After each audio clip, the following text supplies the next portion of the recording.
Om Namo Bhagavate Sri Arunachala Ramanaya. Namaskaram. I was earlier thinking of answering some questions I have been asked on the YouTube channel. Various questions I've been asked about the practice of self-investigation. But at the last minute, I decided to discuss another subject, which is very fundamental to understanding Bhagavan's teachings correctly. The context in which I'm going to be talking about this, as some of you may be aware, a couple of days ago, I had a conversation with a person called Bernardo Kastrup. He's a very good and sincere person, and he was trying to understand what I was explaining, but perhaps I wasn't explaining it very well. Anyway, what he had difficulty understanding is what not only he, many people have difficulty understanding about Bhagavan's teachings, is Bhagavan's teachings on Ekajivavada. Ekajivavada means the contention that there is just one jiva. One jiva means one ego. This is very fundamental in Bhagavan's teachings. It's implied in so many of Bhagavan's teachings. For example, this is just one example out of many. I mean, it's implied throughout Ulladu Narpadu, but one place where it's particularly clear is in verse 26 of Ulladu Narpadu, in which Bhagavan says, if ego comes into existence, everything comes into existence. If ego doesn't exist, everything doesn't exist. Ego itself is everything. Therefore, investigating what it is giving up everything. This verse would make no sense if there were multiple egos, because the multiplicity of egos would be part of the everything that Bhagavan refers to when he says, if ego comes into existence, everything comes into existence. So we can make sense of this verse and so many other teachings of Bhagavan only if we are willing to accept that a fundamental principle of Bhagavan's teaching is that there is just one ego. This contention, or this teaching that there's just one ego, is what in Western philosophy is referred to as solipsism. However, the solipsism taught by Bhagavan is a very much deeper and more nuanced solipsism than the general understanding of solipsism. So this is where Bernardo had difficulty grasping this. And it is something that, unless people have not only studied Bhagavan's teachings carefully, but also tried to put it into practice, it's very difficult. This is what Bhagavan has taught us is a very deep and subtle truth. It was perhaps ill-judged of me to, in the course of just one conversation, to lead up to this point, but this point came up when I was discussing this verse 26 of Ulladu Narpadu and its implications. And obviously I went too far in trying to, in expecting him to be able to understand this. Since that conversation, I've been thinking about this, whether I was explaining it clearly enough. So I did try to explain it, but I think I didn't explain it clearly enough. So I thought today I would try and break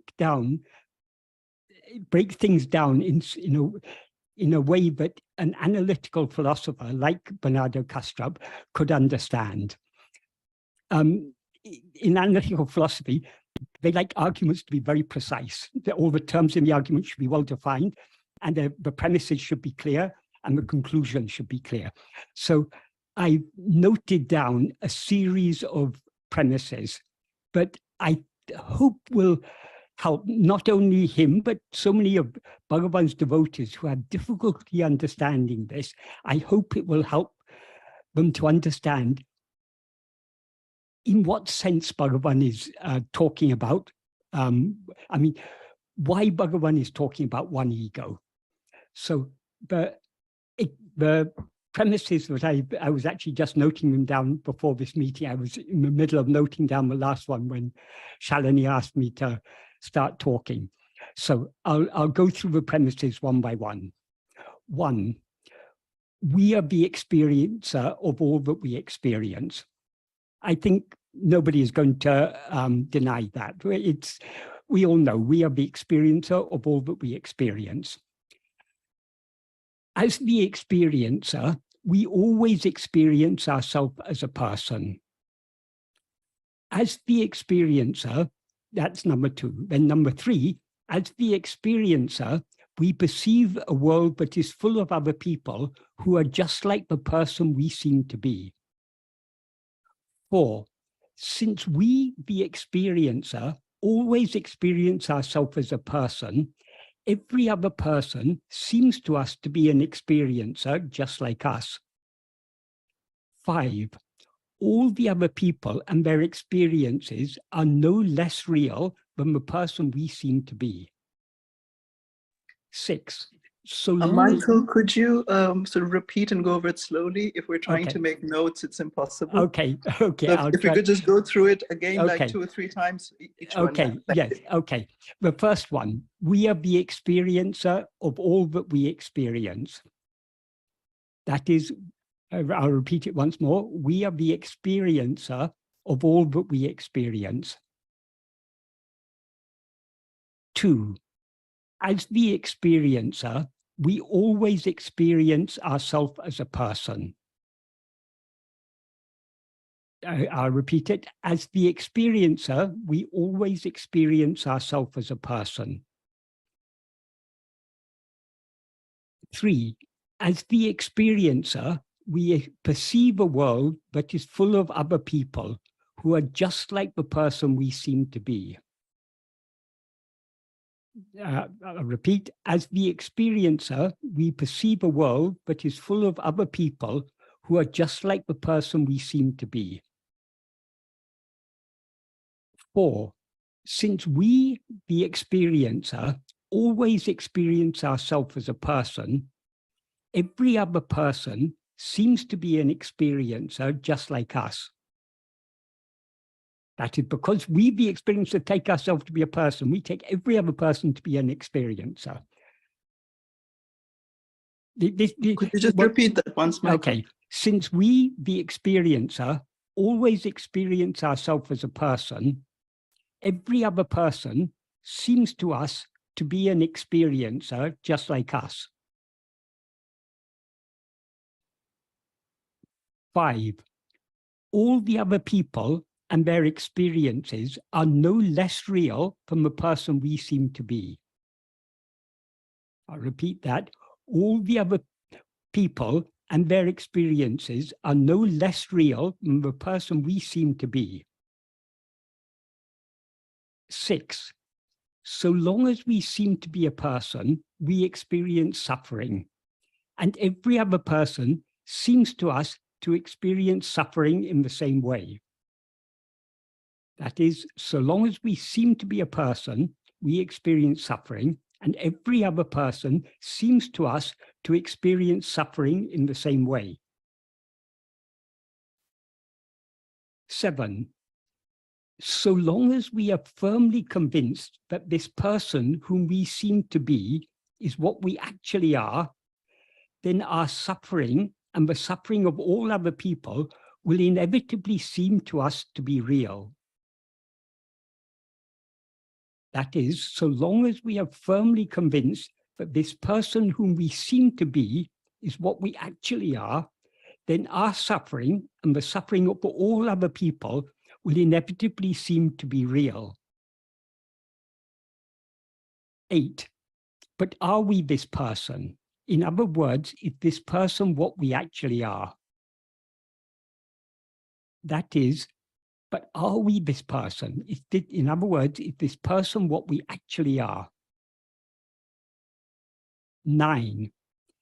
If this person is not what we actually are, our experience of ourselves as I am this person is an illusion and hence unreal.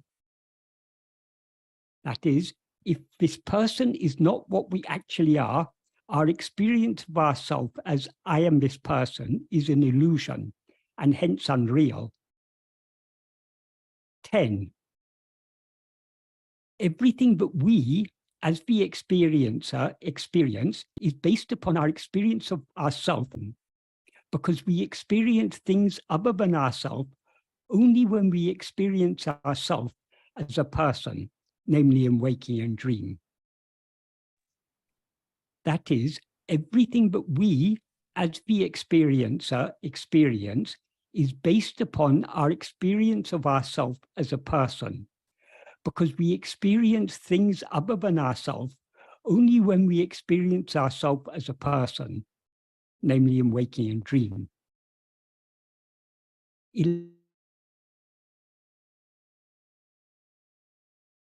An illusion, our experience of everything else must be equally illusory. 12. If our sorry, I'll read 11 again. Michael, I think Yeah. you need to do 10 and 11 again. Okay. 10 is a bit of a longer one. It's quite long, yeah. Yes, sorry. We, as the experiencer, experience is based upon our experience of ourself as a person. Because we experience things other than ourselves only when we experience ourselves as a person, namely in waking and dream. I'll read that once more. Everything that we, as the experiencer, experience is based upon our experience of ourself as a person, because we experience things other than ourselves only when we experience ourselves as a person, namely in waking and dream. 11. Therefore, if our experience of ourselves as I am this person is an illusion, our experience of everything else must be equally illusory. I'll read that once more. Therefore, if our experience of ourselves as I am this person is an illusion, our experience of everything else must be equally illusory. 12. If our experience of everything else is illusory, the person we seem to be and all the other people are a part of that illusion and hence unreal. That is, if our experience of everything else is illusory, the person we seem to be and all the other people are a part of that illusion and hence unreal. 13. Michael, could you please go over 12 again? Okay. If our experience of everything else is illusory, the person we seem to be and all the other people are a part of that illusion and hence unreal. That is, it's not only in naive solipsism, the solipsism that people's usual imagination of solipsism is that I am the only person who's experiencing anything. So this person is somehow special, but not according to the solipsism that Ekajivavada, Bhagavan has taught us. The person we seem to be is as unreal, as much a part of the illusion as all the other people. So we're in no way privileging the person we seem to be. That's an explanation of what I have written down.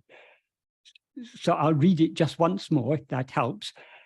If our experience of everything else is illusory, the person we seem to be and all the other people are a part of that illusion and hence unreal.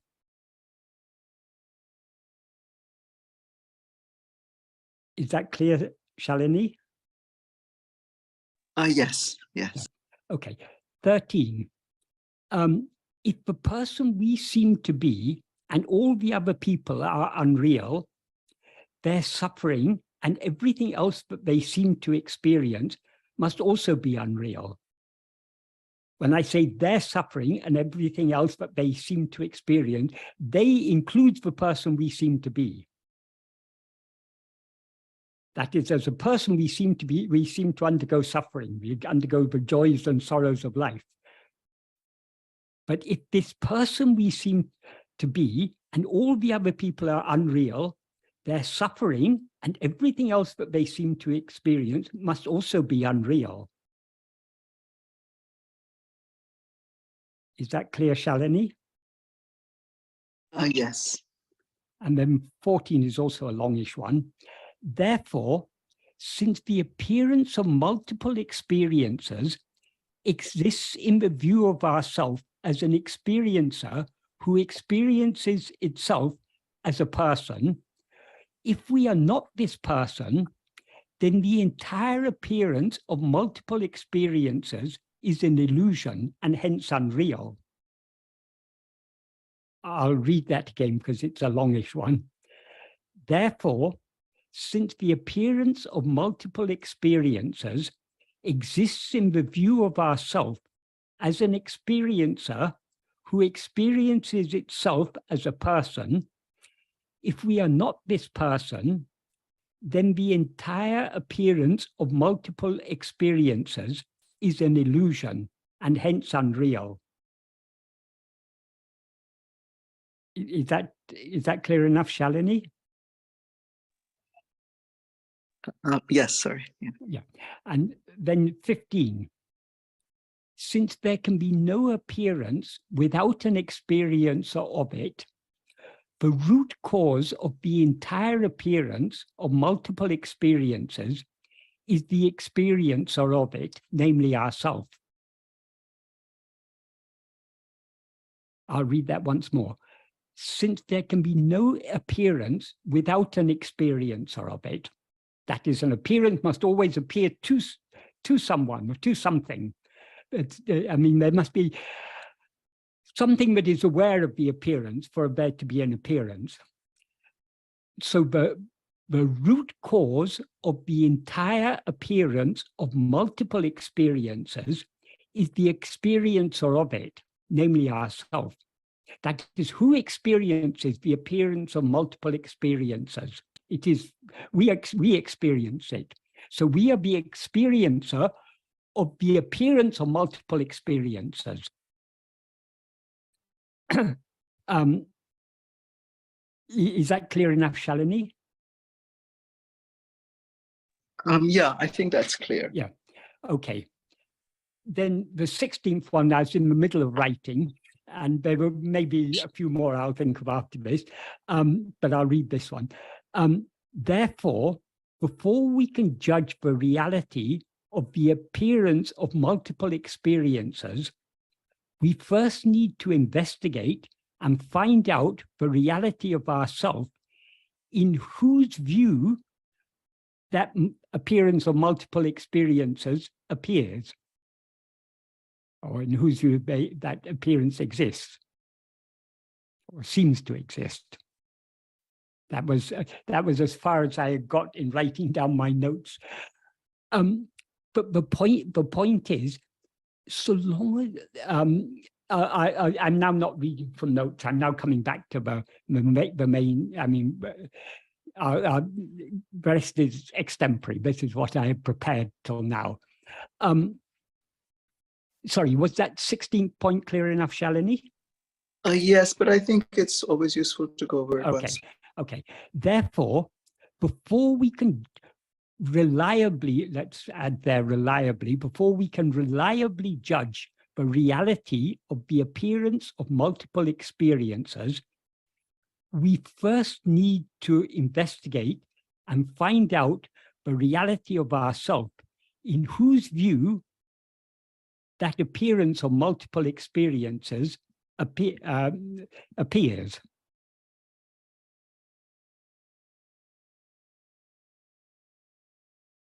Yeah. For my own benefit, I'll note down, or we can. Right. Okay. I think that's okay, Michael. Actually, I think this is a very useful thing. Some people might find it quite cerebral, but to put down step by step is, I think, quite useful as sort of a resource to go back to. It helps people. It helps people to understand. I will later finish writing these, and I'll add it in the description under the video so that people can read these points and consider for themselves. But I mean, the reason I express it in this way, Bhagavan's teachings are extremely subtle, extremely deep. They're also what I suppose would be called counterintuitive. Our intuition, what strikes us naturally, is that we are just one individual, one person in this world of in this vast universe, and in this world there seem to be so many other people who are just like us, and therefore there are multiple experiences. This is how things seem to us to be, not only in the waking state, even in dream. In dream, so long as we're dreaming, it seems to us that we are just one person in a large world with so many other people. That all seems to be real so long as we're dreaming. But when we wake up from the dream, we recognize it all existed only in the view of ourselves, the dreamer. The dreamer is not the person we seem to be in the dream. The person we seem to be in a dream is a part of our dream. So the dream person is not the dreamer. But as the dreamer, we experience ourselves as that dream person. So one of the things that is very, very important in Bhagavan's teachings is to distinguish ourselves as, I've been using the term experiencer now because when I was talking with Bernardo Kastrup, he was questioning the definition of ego. What I referred to as the experiencer is ego. It's obviously as ego, but we experience all these things. And ego, as Bhagavan made clear in verse 24 of Uludunapdu, ego is what is also referred to as jiva, the soul, the individual. So long as we're looking outwards, so long as we're looking at the world, there seem to be multiple experiences. Every person seems to be an experiencer because we as the experiencer experience ourselves as a person. Every other person seems to us to be an experiencer. Because it seems to be so long as we're looking outwards, we are experiencing ourselves as a person. And so we need to behave in this world as if there are a multiplicity of other experiences, other jivas. So nana jiva vada, the contention that there are many jivas, is appropriate so long as we are looking outwards. Because so long as we're looking outwards, in effect, it's part of this appearance is that there are many other experiences in this appearance. So this is undeniable. In the dream, all the other people in the dream seem to be seeing the same world that we are seeing. And it all seems real so long as we are experiencing ourselves as that dream person. The reason the dream seems so real so long as we're dreaming it is because we experience ourselves as a dream person. What is actually real is only ourself as I am. But because we experience ourselves as I am this person, I am this body, that person or body seems to us to be real because we are real. And since that person is a small part of the vast universe in dream seems to us to be real. And exactly, this is exactly the same case in the waking state, because as Bhagavan made clear to us, this waking state is actually just a dream. So it all seems real so long as we're experiencing it, because we're experiencing ourselves as this body, this person, this body. So everything else seems to be real. Because this person seems to be real. This person seems to be real because we take this person, because we experience this person as if it were ourselves. This is the basic teaching of Advaita Vedanta. Gaudapada is very, very clear in his Mandukya Karika, which is the first, that is, Advaita Vedanta is based upon the Prasthanatraya. The Prasthanatraya means the Upanishads, the Bhagavad Gita, and the Brahma Sutra. These are called the Prasthanatraya means the triple source. So these are the sources on which the Advaita is based. As a philosophy, that is, it's actually based on the experience of people, well, not even people. It's based, as a philosophy, it's based on these three sets of texts. The oldest of these sets of texts is the Upanishads, which are part of the Vedas. So the Upanishads are the primary source of Vedanta. But the Upanishads cater for people at many different levels of understanding. So they can be interpreted in many different ways. Not only can they be interpreted, they have been interpreted in many different ways. That is why there are many different schools of Vedanta, we can say, many different ways of interpreting Vedanta. Advaita is one of them. There's Advaita's one. Another very ancient one is Veda Abheda Vedanta. That is the basic contention of Veda Abheda Vedanta, is that there are differences, but there's non-difference in the differences, and there's difference in the non-difference. It's, as Bhagavan pointed out, if there are differences, there's no non-difference. If there's non-difference, then there are no differences. The two are if you, in simple, clear view, the two are not compatible. The two ideas are not compatible. However, there are very, very elaborate arguments that the based on the interpretation of words by which the Veda Vedantins justify their view. So that's also a very ancient one. There's also the Vishishtadvaita of Ramanuja. That came after the time of Shankara. And then there's the Dvaita of Madhvacharya. And then there are other schools like Achintya Veda Vedanta. That's a form of Veda Vedanta taught by Chaitanya Mahaprabhu and his followers. That is what is nowadays known as the Krishna consciousness or Hare Krishna movement. That is the Gaudiya Vaishnava tradition, which was started by a great devotee called Chaitanya Mahaprabhu.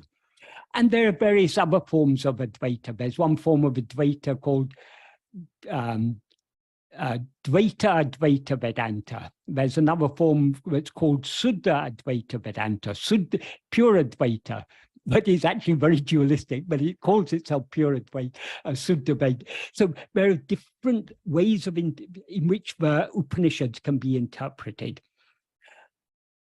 The first systematic exposition of the Advaitic interpretation of these texts was Gaudapada's Mandukya Karika.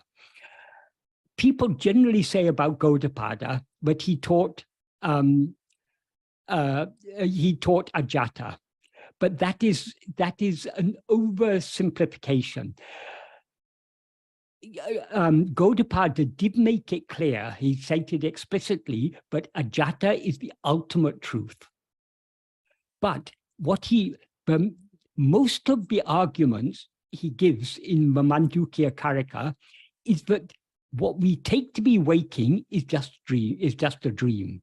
So what Gaudapada is actually teaching, the principal teaching in Mandukya Karika is Drishti Shrishti Vada. Drishti Shrishti Vada means, but there's no creation, Shrishti, independent of Drishti. So Drishti, seeing, comes first. That is, the world exists because we see it, as Bhagavan implies in the first verse of Uludunapadu. So what Gaudapada was teaching was Drishti Shrishti Vada, which is what Bhagavan is teaching.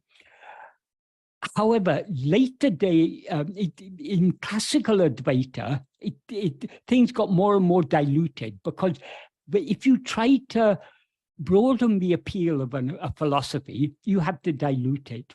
So because Advaita was, the followers of Advaita were always trying to defend themselves from the attacks of other schools of Advaita, in order to convince the others, they had to dilute Advaita more and more and more.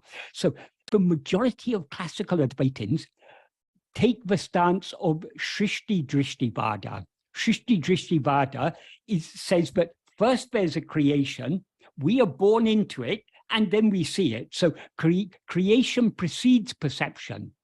So almost all theories of creation, whether religious theories or scientific theories, all forms of Shrishti Drishti Vada. They all assume that what is perceived exists independent of our perception of it. So this world existed long before we were born. It was created in 7 days by God, as per the Genesis. In Hinduism, there are so many different creation theories. In science, there are different theories. There's the Big Bang theory and various other ideas about how this world originated. So all these assume that the world exists independent of our perception of it. That is what Drishti Shrishti Vada, as taught by Bhagavan and Gaudapada, repudiate. That is, they say, we have no evidence at all that anything exists independent of our perception of it. We never can have. How can we possibly know that anything exists except in our perception of it? That is, what we now experience as the world is just, as Bhagavan points out in verse 6 of Uludunapadu, the world is nothing but the 5 kinds of sense impressions. He said, the world is a form of the 5 sense impressions. Verandru means nothing else. And so all the world is the world consists of sights, sounds, tastes, smells, and tactile sensations. If we take away these 5 kinds of sense impression, where is any world? So according to Bhagavan, the world is nothing but these 5 kinds of sense impressions. And these sense impressions are just mental impressions, because who is aware of these sense impressions? Who's aware of sights, sounds, tastes, and so on? It's only the mind. Therefore, as Bhagavan concludes that verse, is there a world apart from the mind? In other words, there's no world apart from the mind. This is what is called Drishti Shrishti Vada. This is what Bhagavan taught. This is what Gaudapada taught. Many people say, oh, no, Gaudapada didn't teach that. Drishti Shrishti Vada was invented only in the 16th century by, I think, someone called Shiva Prakasha Swamigal, or I can't remember his name. I think that was his name. They are confusing the term with the philosophy. That is, the term Drishti Shrishti Vada was coined by this person, I think his name was Shiva Prakasha Swamigal, in around about the 16th century. But that doesn't mean that he invented the philosophy. He coined a suitable term to describe this philosophy and to distinguish it from all other philosophies, which he called Shrishti Drishti Vada. Bhagavan used these terms, but Gaudapada didn't use these terms because this term hadn't been coined in his time. But what Gaudapada is teaching in the Mandukya Karika is clearly Drishti Shrishti Vada. So this is the basic principle of Advaita. The Advaitins, there are many Advaitic texts that teach, there's a there's one text called Vedanta Sara. I think it's called Vedanta Sara, which is generally taken as a primary text for those who are studying Advaita, classical Advaita, that is. And that goes into an elaborate description of how from Brahman along with Maya is Ishwara, and from Ishwara this tattva is created, and that tattva, multiple tattvas are there. Bhagavan's view on all this, as he said, analyzing all these things is like analyzing the barber's hair in the shop. At the end of the day in a barber shop, there'll be so many hairs on the floor. There'll be gray hairs, black hairs, red hairs, blonde hairs. There'll be short hairs, long hairs, multiple curly hairs, straight hairs, all types of hair will be there. What is the barber to do with that hair at the end of the day? He's to sweep it up and throw it away because it's rubbish. Likewise, analyzing all these tattvas, according to Bhagavan, is meaningless because they're all unreal. What is real? The only real tattva is, as Bhagavan says in Aksharamai, Tane tattvam. Oneself alone is tattva. So there's, truly speaking, there's only one tattva. Tattva literally means thatness, and therefore it implies what is real. So only one thing is real according to Bhagavan and according to Advaita. So analyzing, describing this creation as is done in Vedanta Sara and so many other classic texts of classical Advaita is departing far from the essence of Advaita as taught by Gaudapada and taught even more clearly by Bhagavan. So the basic teaching of Advaita is that there's no creation independent of our perception of it. And implicit, and for that the classical argument in support of that is dream. Many classical Advaitins take dream to be an analogy. It is not just that the waking state is analogous to a dream. Analogous means it's like a dream. It's not just like a dream. It is, according to Bhagavan and according to Gaudapada, it is a dream. So in a dream, there's only one dreamer. And only that one dreamer is experiencing the entire dream. But the one dreamer experiences itself as a person within its dream. And therefore, as the person that it seems to be, it's just a small part of the vast universe, but it is its own creation. So the dreamer is ego. Ego is the creator of all this, the dreamer of all this, and the dreamer is also the experiencer of it all.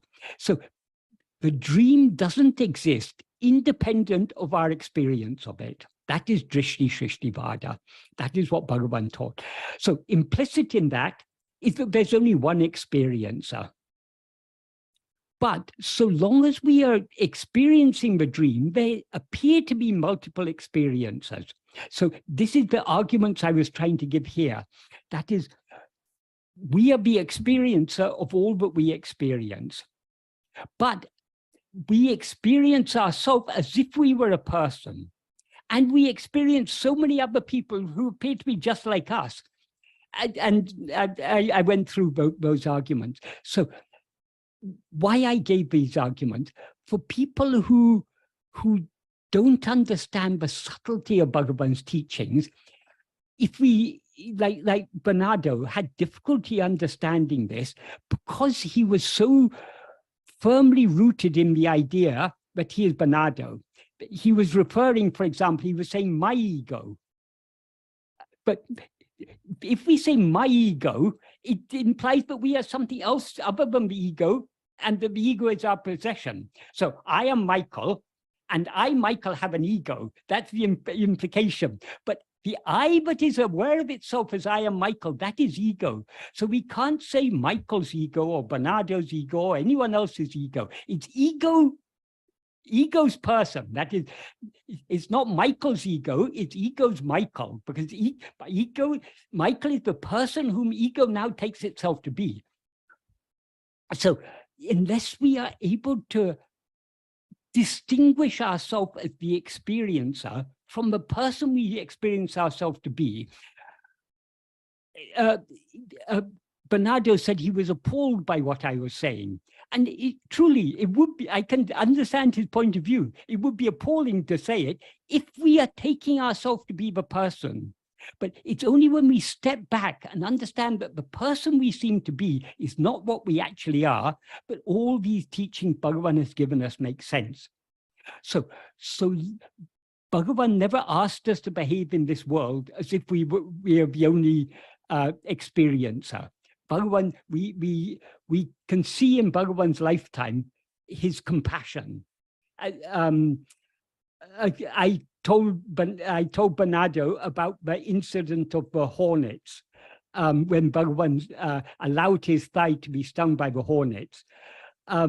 Bernardo's reaction rather surprised me. I never thought of it in that way. He said, "Oh, but hornets will die if they sting." So in effect, he was allowing all those hornets to die.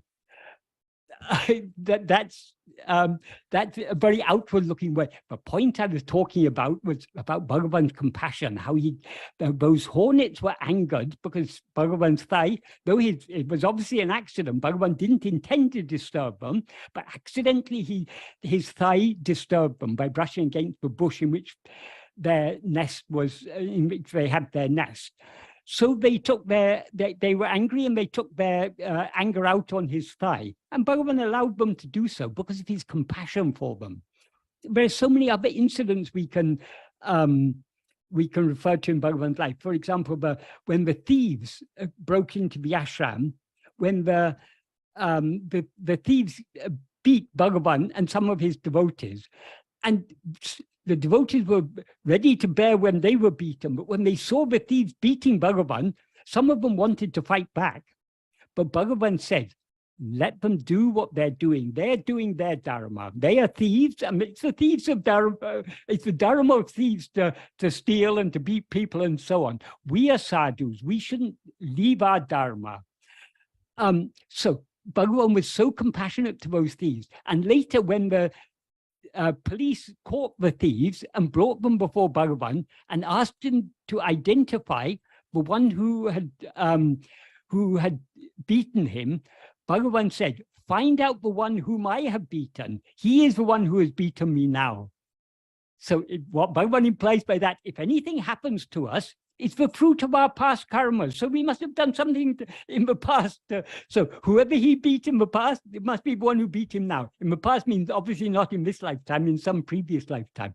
So Bhagavan was so compassionate to the thieves. He was compassionate to the hornet. He was compassionate to all sentient beings. He was equally kind to the good people, what we would call good people and what we would call bad people. He's equally kind to all because he sees himself in all, because the eye that is shining in each of us, that is Bhagavan. That is what he actually is. Though he seems to us to be a person, what he actually is the heart, is the eye shining in the heart of all of us, the pure eye. So,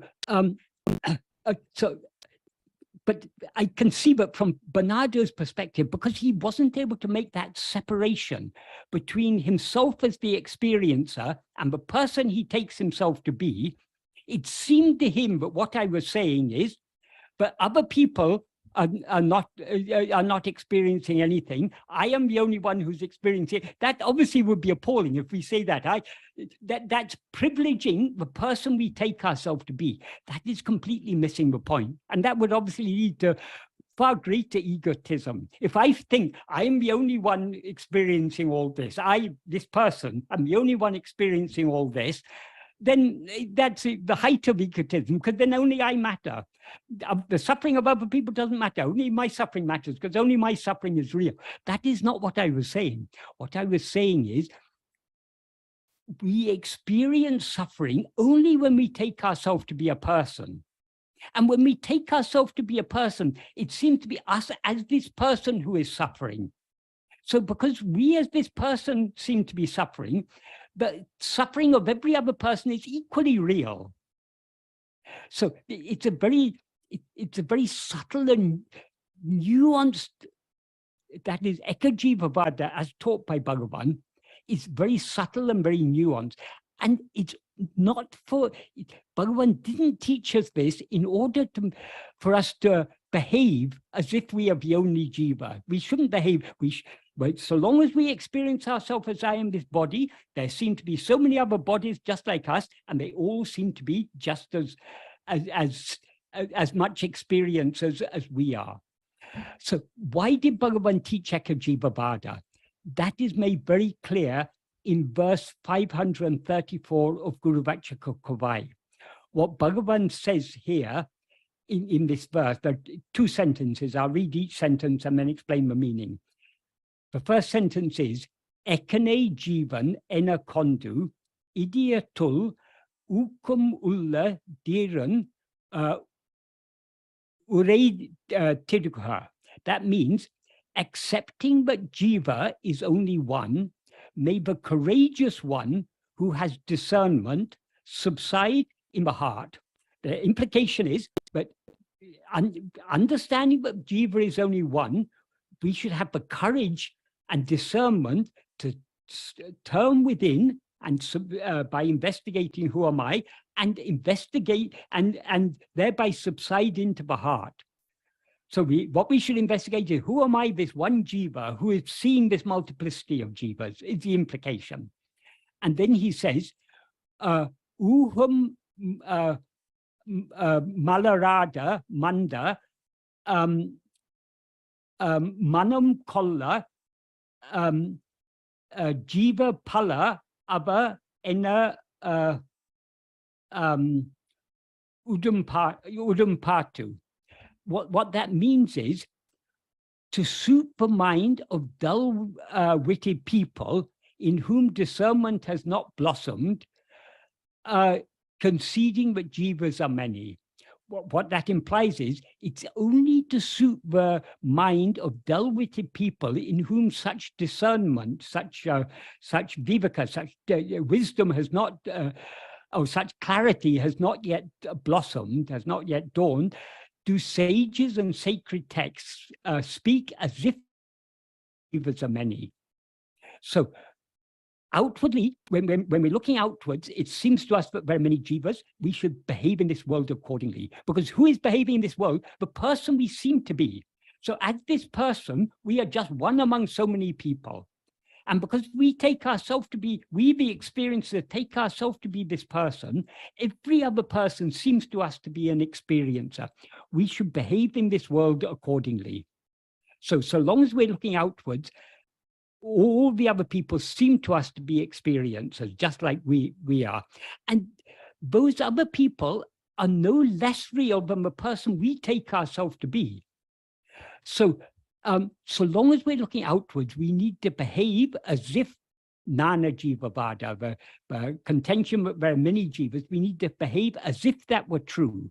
But the aim of Bhagavan's teachings is to get us to turn within. And in order to turn within,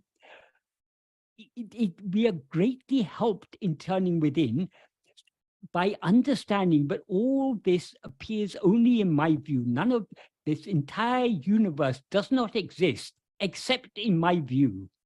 So who am I in whose view all this appears? That is what we need to investigate. So it is to help us to turn within and subside back into the heart, but Bhagavan taught us Drishti Shrishti Vada and Ekajiva Vada.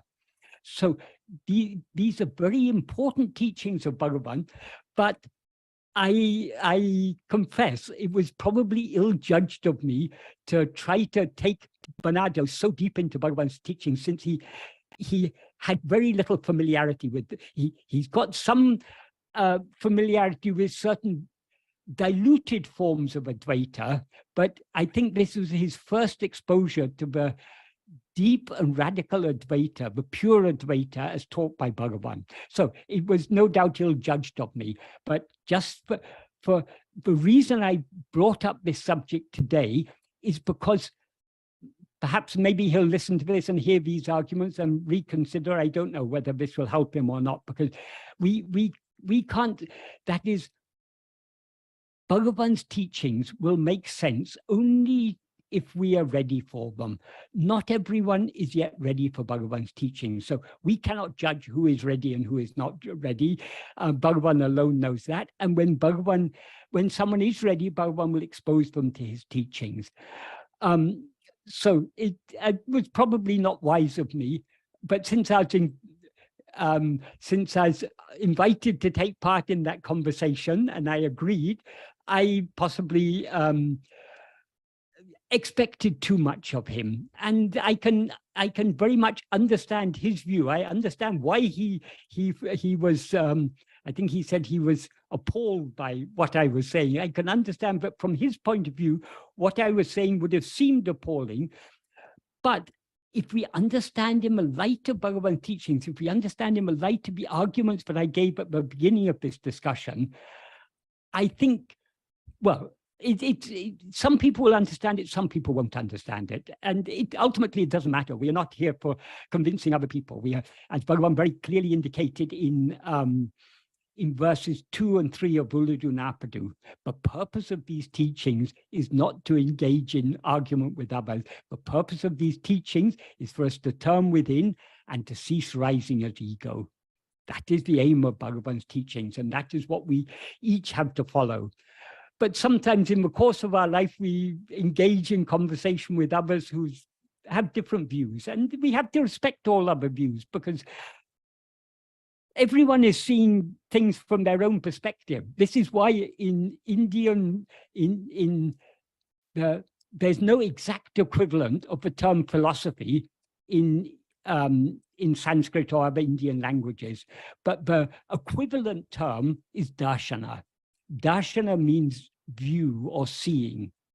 So why are there so many different philosophies? Because there are so many different views. People see things in different ways.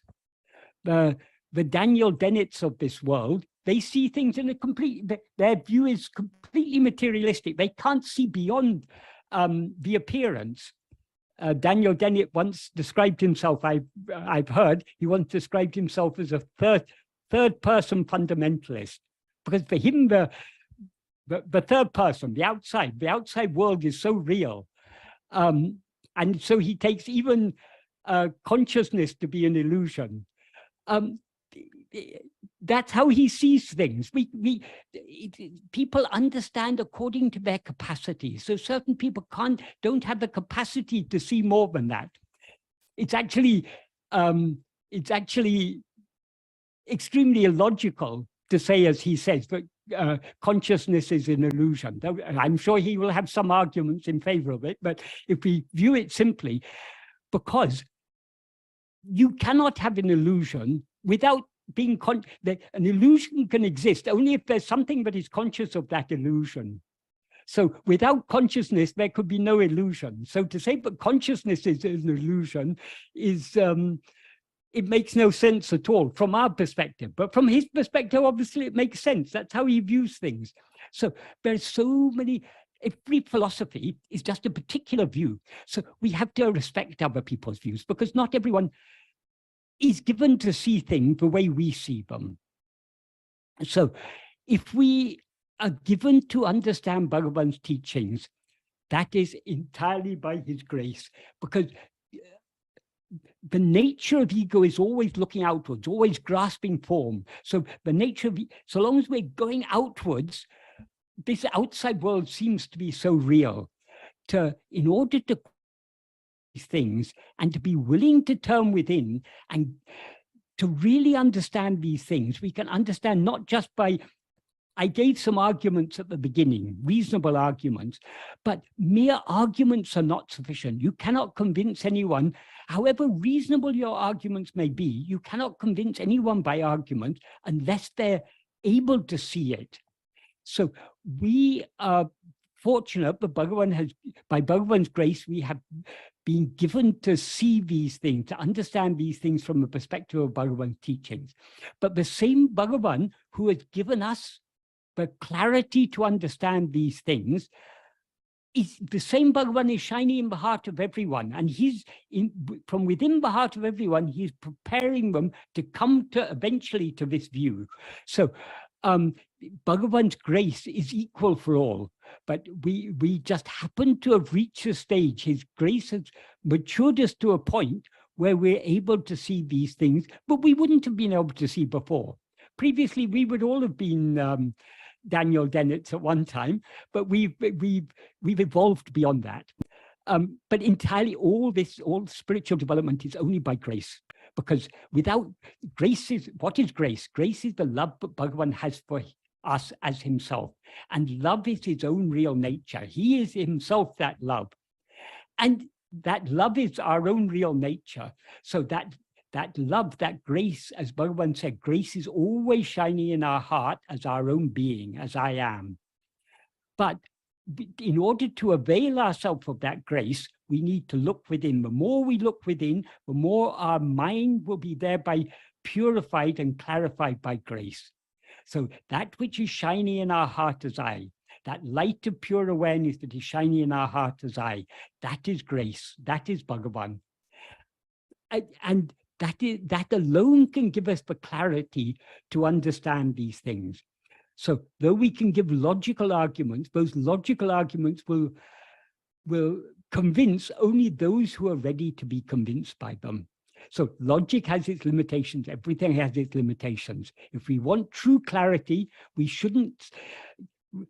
Reasoning and logic are useful tools, but they're limited tools. If we want real clarity, we need to look within more and more and more. Only to the extent to which we look within can we begin to recognize ourselves as something other than the person we seem to be. We are not, the person we seem to be is something experienced by us. We are the experiencer. So we are distinguishing the seer from the seen. That is Drik, Drisya, Viveka. This is what it's all about. So Drik, Drisya, Viveka in practice is Atma-vichara. We are turning our attention away from what we take ourselves to be, this bundle of adjuncts that we take ourselves to be, this person that we take ourselves to be, and turning our attention back to what we actually are, namely that fundamental awareness I am. So I hope this is a useful clarification for some people. It may not be useful for all. I'm sure there are many to whom I briefly before this meeting, I looked at that video. I haven't had time to see the video yet. I think it was posted yesterday. I saw there were many comments, and in one of the comments, someone wrote about Bernard. I don't know where the video. I'll see if I can find the video. There was a comment there in which that person was congratulating Bernardo on showing up the BS. BS means it's bullshit. So obviously what I was saying appeared to that person to be more from my other comment. Wow, BK, that Bernardo Kastrup, brilliantly took his BS down. So in the view of some people, all that I'm saying now will be just BS. But for other people, it will be clear what is being talked about. So we can never convince people, all people, and that's not our job. We're not here to convince people. But when we just, because obviously it was Bhagavan's will, but for some reason I was engaged in that conversation with Bernardo Kastrup, and maybe I overstepped the limits, but who knows? Anyway, nothing happens except by Bhagavan's grace, so it all happened by Bhagavan's grace. And those who understand it will understand it. Those who don't understand it will not understand it. That's just the way things are. Michael, yes. I just, so this is a problem which comes up again and again when one tries to explain in words, in concepts, and so on what we're talking about in Advaita Vedanta, especially with not just analytical philosophers, but even in a common sense way. Now, one of the things is the idea of ekajiva. Now, I've sort of been looking at, I mean, when they talk about ekam or eka in a lot of these, if you like, philosophies or darshans, it's not necessarily the numerical one, to my way of thinking. It's not the one versus the two. Because there is this thing of ekam, which is, you know, the sort of ground, which is the self or whatever. And when they talk about eka jiva, I would still say that it's a kind of a oneness rather than some numerical entity. It is not an entity we're talking about, because of course there is no such thing. And the reason I'm saying this is because the idea of jiva is just life. It's life, sentience, it's consciousness, it's mixed up, it's sort of mind and matter mixed together, whatever it might be. So perhaps it might be more helpful for explaining, and I have come across this before, especially when you look at the Vedas and so on, that the way perhaps it's helpful not to talk about it in things which might lend itself to thinking of an entity, but more in terms of life or awareness or consciousness, which is also matter. You know, this is the old Shiv Shakti and all the rest of it.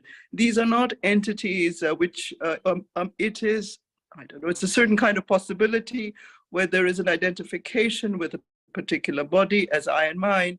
And the more you investigate this ego or life or whatever you want to call it, the more the boundaries of that identification dissolve. And then, as you said last time, and this is sort of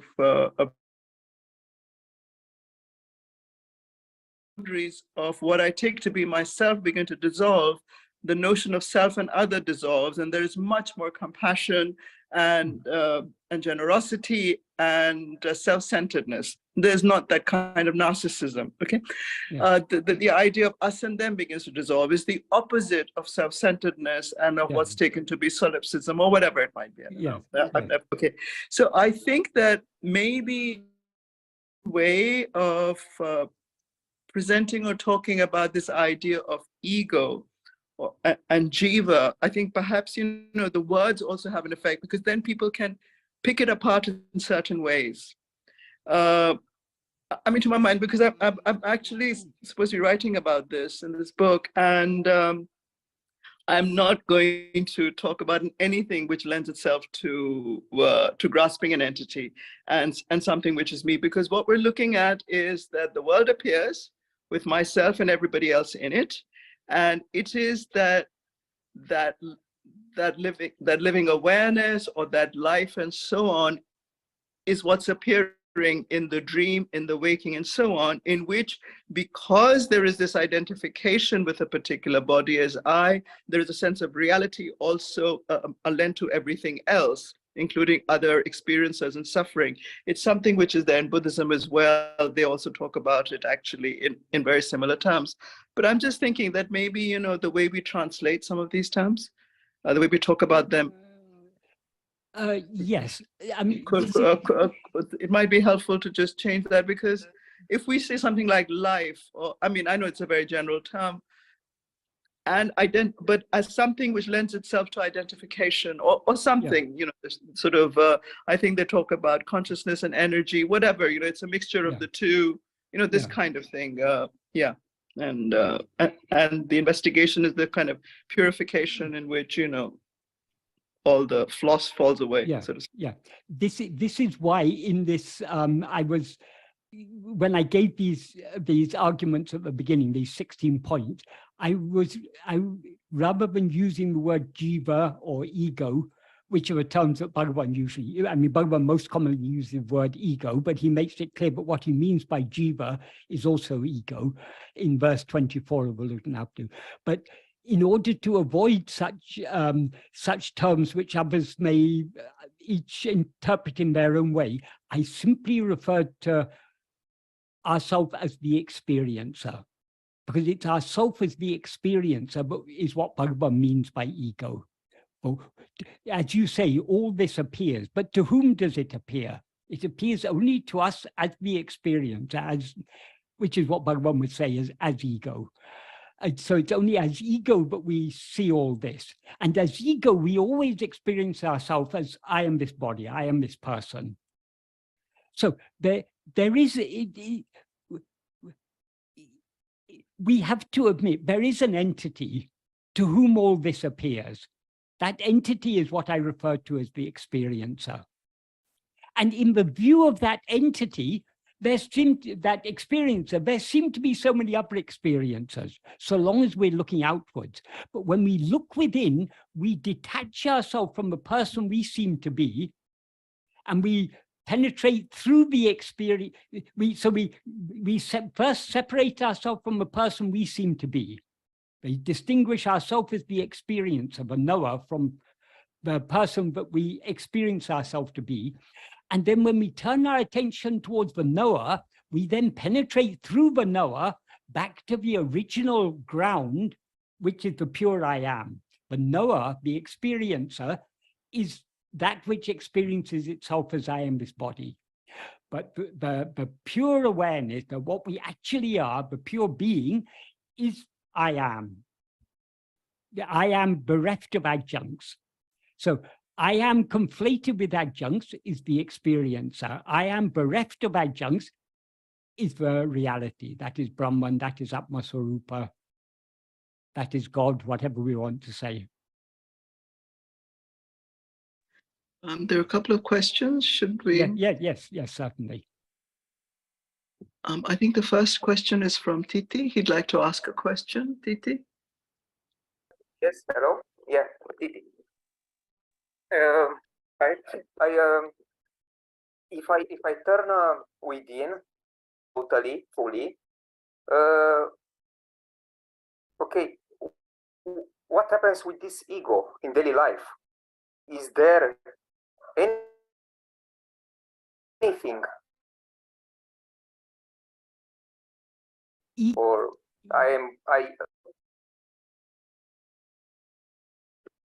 Ego is what is experiencing this daily life. Ego is what is experiencing itself as I am Titi.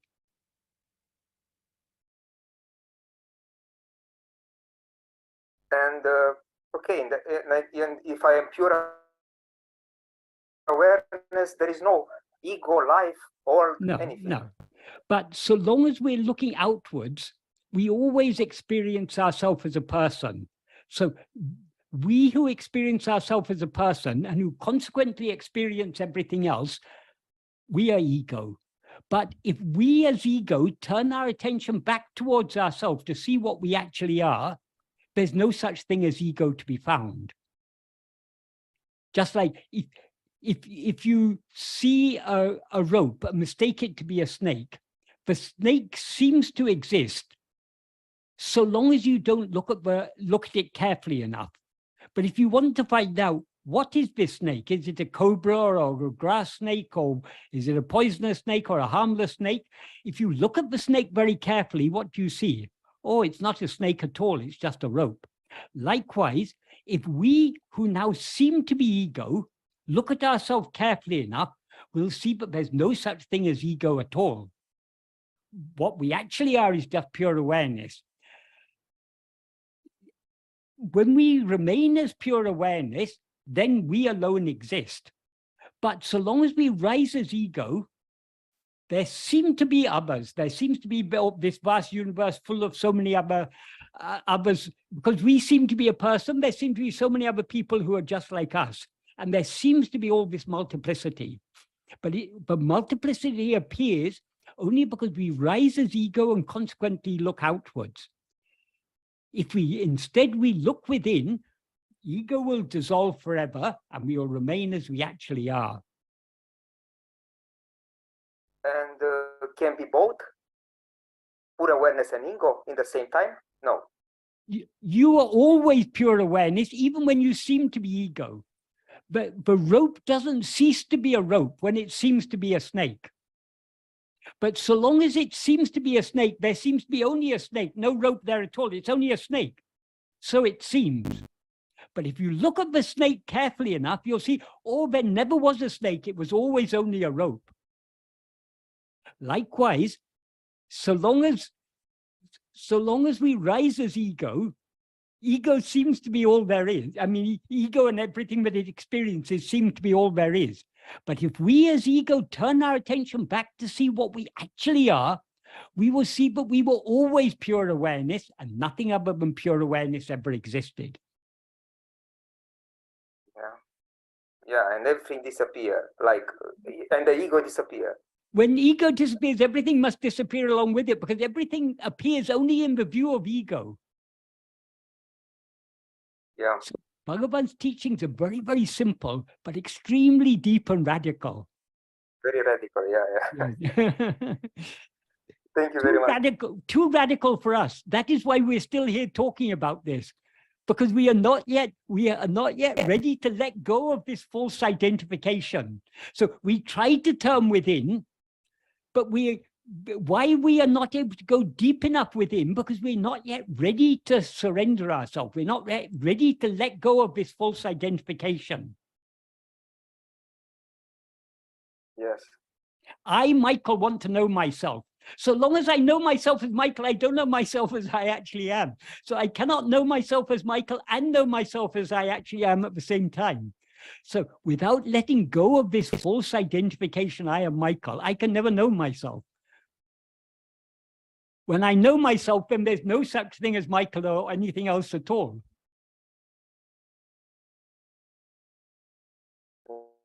Yes. Yeah. Thank you. So this is, Bhagavan's teachings are extremely simple, but they, in order to put it into practice, requires the greatest love, but such great love that we are willing to give up everything for the sake of what we actually are. So we're ready to sacrifice all that we take ourselves to be. The reason Bhagavan has said, knowing oneself is extremely easy. There's nothing easier than knowing oneself. But to us, it seems to be so difficult. Only because we're not yet willing to surrender ourselves. We're not willing to let go of this false identity.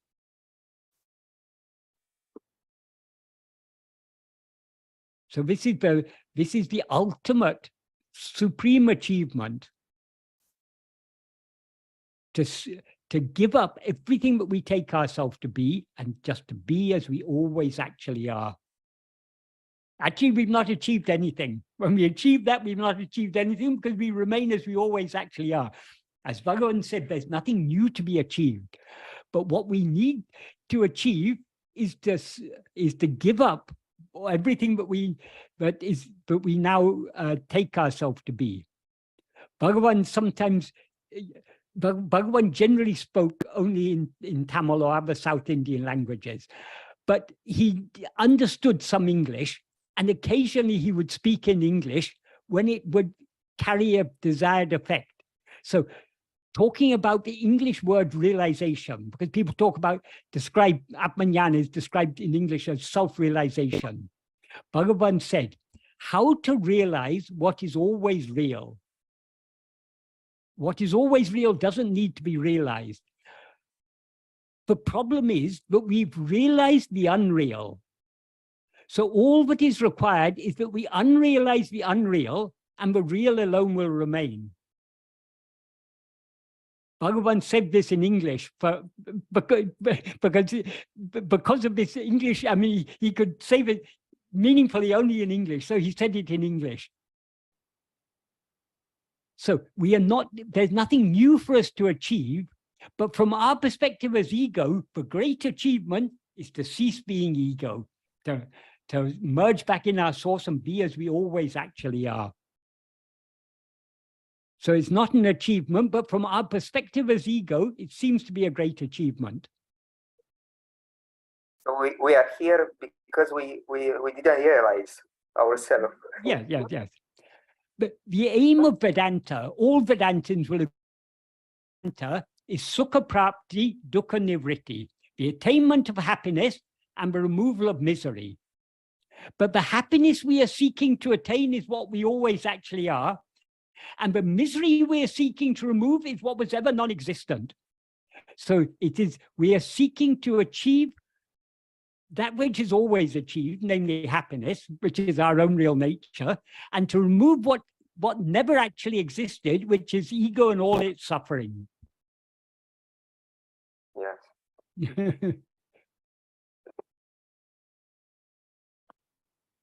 Thank you. Okay.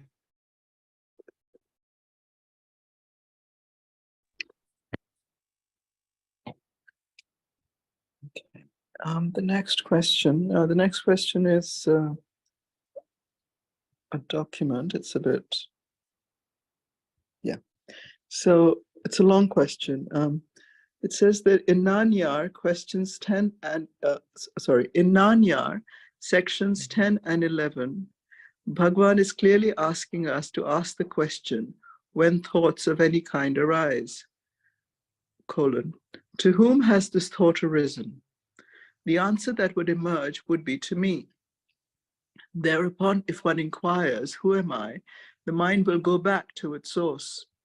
He goes on to say that if this process is repeated and repeated, the mind, which is ego, will learn to stay in the source, which is called inwardness, which I presume is the annihilation of the ego. I presume that is what is meant. So I have several queries regarding this. Firstly, the answer that would emerge would be to me. Doesn't seem to happen that way for me. It just seems to appear in my awareness, which is obviously the awareness of the ego and by inference mine or to me. So in practice, I have to fill in the answer to me in order to continue with Bhagavan's instructions and ask, who am I? Which brings me to the second point. In your satsangs, you have often said that Bhagavan doesn't mean to ask the question, but to just look instead as if it is an investigation, which is not how it comes across in Nanyar. So if I do what Bhagavan says and ask the question, who am I? My mind goes blank, but I'm sort of aware of blankness or emptiness until such time as thinking starts up again. I then repeat the process. From listening to you, Michael, and reading Sadhu Om's The Path of Sri Ramana, it would appear that that is not the correct way to do self-inquiry. Is that so? So should I try to be getting an answer to who am I during the blankness? Because the heading of paragraph 11 is, what is the means for constantly holding on to the question, who am I? Is that the same as holding on to the I or staying in the I am? Or should I be just resting in thoughtlessness as being? Is that paying attention to the self? There seems to be a few things going on here, in particular holding on to the question, who am I? Or holding on to being. But just doing the question, to whom have these thoughts come? And following the direction indicated by the answer, to me, I have in fact had experience of holding on to a sense of being, which seemed in part to be located in the chest area generally, not the spiritual heart center. And at the same walk and talk or watch telly in a detached kind of way for a few hours. It was like a split awareness. This seems to be the state you have mentioned as being like partially paying attention to being, that is oneself, or the self, which is what is referred to as I am. During this state, very few thoughts appeared and were ignored, but I was not clearly aware of my surroundings, nor could I follow what was on telly very well. So my question is this what is meant by self-attention? Firstly, regarding Nana, the problem lies in the translation. Bhagavan never said, ask who to whom. The portion that is in questions 10 and 11 in the question and answer version, when Bhagavan rewrote Nana in the form of an essay. So that's in the 6th paragraph of the essay. What he says in the 6th paragraph of the essay is, a correct translation of it is, if other thoughts rise, without trying to complete them, it is necessary to investigate to whom they have occurred. The words in Tamil are, wait a second, Pira enangal erandal. If other thoughts rise, abatray purti panavataku etnayama, without trying to complete them, Ade yaraku undayana endru vicharika vendum. Vicharika means investigate. So it is necessary to investigate to whom they have arisen or to whom they have appeared. this verb vichari, it is the sense in which Bhagavan uses it is in the sense of investigate. Vichari can also be used in the sense of inquire. And inquire can mean ask. So the translators have often misunderstood what Bhagavan is talking about. Bhagavan said on so many occasions when people asked him about this, that it is not just about asking a question. In fact, Bhagavan wrote a verse particularly referring to this misunderstanding in yes, in the second verse of Vichara Sangraham, he says, the meaning in English is, declare a drunkard who mutters, who am I, what place am I, to be equal to one who asks oneself asks oneself, who am I, what is the place in which I am, even though oneself exists as oneself. So here Bhagavan, many people misinterpret this verse as, oh, Bhagavan someone asked me about this the other recently, I can't remember who it was. And I explained, no, what Bhagavan is saying here, he's not criticizing the self-investigation. What he's criticizing is the misunderstanding, people who take investigation just to be a matter of asking the questions, who am I, what is the place where I am? That is not what Bhagavan means by self-investigation. So he wrote this verse particularly to drive home that point. It is not just about asking questions. So what he means here by the verb vichari is investigate, not inquire. That is, the English word inquire can be used in two senses. You can use inquire in the sense of ask. You can say to someone, or when you meet her, please inquire, or please inquire about the welfare of her mother, or something like that. There, inquire means ask. But inquire can also be used in the sense of investigation. But here, Bhagavan is using this verb vichari in the sense of investigation, not in the sense of asking. So what he says is, when other thoughts if other thoughts rise, without trying to complete them, in other words, without following on that train of thought, it is necessary to investigate to whom they have occurred. What does it mean, investigating to whom? To whom does everything appear? It appears to us. So investigate, what Bhagavan means by investigating to whom, we need to turn our attention away from the thought back towards ourselves, the one to whom it has appeared. And then he goes on to say, however many thoughts arise, so what? Jagratei obvaru ennum kalambam pode, idu yaraku and dietru, endru vicharital, enakendru endru tondram. That means vigilantly, as and when each thought arises, if one investigates vigilantly, to whom does this arise? Enakendru tondram. Enakendru tondram is not talking about, enakendru tondram means it will be clear to me. It doesn't mean an answer. He's not talking about an answer to me. That is, if we turn our attention back to ourselves, it'll be clear that everything that appears, all thoughts, all phenomena, anything that appears, it appears to whom? To me, it appears. But he's not talking about the words. He's using these words to describe the subtle process of turning our attention away from whatever appears back towards ourselves. So when we turn our attention back towards ourselves, what becomes clear is our own existence. So that's what he means by enakendru tondram. It appears, it will be clear to me. And then he goes on to say, nana endru vicharital. If one investigates who am I, manam tam pirapidatiku tirumbi vidum. The mind will return to its birthplace. So what does he mean by investigating who am I? As I said, investigating to whom means turning our attention away from whatever appears back towards ourselves. But when we've turned our attention back towards ourselves, what should we then do? We should hold on to ourselves. We should hold on to that self-attentiveness. That's what he means by Nana Indravicharita, if one investigates who am I.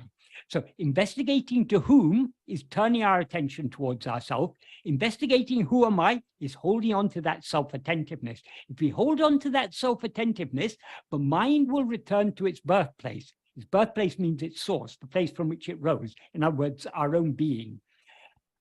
Erunda enamum adangividum. The thought that had risen will subside, will also subside. That is, why will the thought subside? Thoughts exist only so long as we attend to them. If we don't attend to them, they can't rise of their own accord. So if we turn our attention away from the thought back towards ourselves, the mind will thereby subside in its source, and the thought that have risen will also subside. And then he goes on to say, Ipiti paraka paraka, manatiku tampirapiditil tangi nikam shakti adikari kindradu. By practicing and practicing in this way, for the mind, the strength or power to abide, to remain firmly established in its source, in its birthplace, will increase. So what he means is, when a thought arises, that means our attention has gone away from ourselves towards the thought. So what should we do? We should turn our attention back to ourselves. That's what he means by investigating to whom it has appeared. Whatever may appear, nothing can appear except to ourselves. So when we, instead of attending to whatever appears, we need to turn our attention back towards ourselves, the one to whom it appears. And having turned our attention back, we then need to hold on to ourselves. We need to hold on to that I am, but alone remains when we turn our attention back to ourselves. If we hold on firmly to I am, the mind will thereby subside in its source, and the thought that arisen will subside. And if we, but sooner or later, again, our attention will be drawn outwards by thought. If our attention is again drawn outwards, what do? We turn it back again towards ourselves. So by practicing and practicing in this manner, the strength to remain firm, to hold on firmly to self-attentiveness and thereby remain in our source will increase.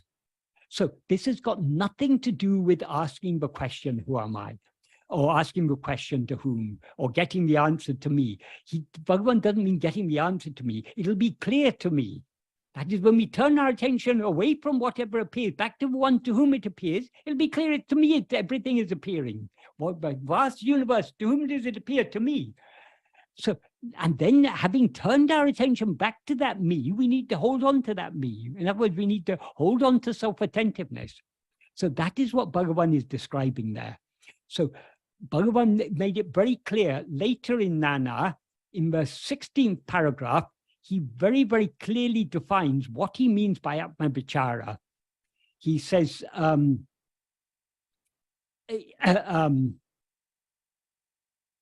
Sadakalamum manate atmavilve tirupatikutan atmavicharam endrupaya. What that literally means is the name Atmavichara is only for always keeping the mind in oneself. What does it mean, keeping the mind in oneself? If you keep in oneself or on oneself, if you keep your mind on something, that means you keep your attention on it. So keeping the mind on ourselves means keeping our attention fixed on ourselves. And he says that alone is what is called Atma Vichara. So Atma Vichara means nothing other than self-attentiveness. So merely asking ourselves questions, who am I, to whom did this thought occur, that's floating on the surface. That's not going deep within. If we want to go deep within, we need to turn our attention away from whatever appears, back towards ourselves, the one to whom it appears. And then we need to hold on to that self-attentiveness. To the extent to which we hold on to self-attentiveness, we will thereby subside within and everything else will disappear. And if we go on persistently practicing this, we'll gain more and more strength to remain firmly established in our source. And the source is not, in the question it was mentioned about some place in the chest. The chest is, the body is an object known by us. Every place in the body is an object known by us. So long as our attention is on the body or any place in the body, our attention is going outwards, away from ourselves. To whom did this, according to Bhagavan, this body, the whole entire body is just a thought. So to whom did this thought appear? To me. Who am I? We need to turn our attention back to ourselves and hold on to ourselves, ignore the body. Because how can we let go of the body by attending to it? We can let go of the body and the false identification, I am this body, only by turning our attention back towards I am and holding on to I am alone. So I hope that answers that question adequately, but if the person who asked that question has anything further they'd like to ask on this. But all this confusion arises by many of the people who have translated what Bhagavan wrote or who have recorded what he said. They themselves didn't have a deep and subtle understanding. They hadn't put this into practice.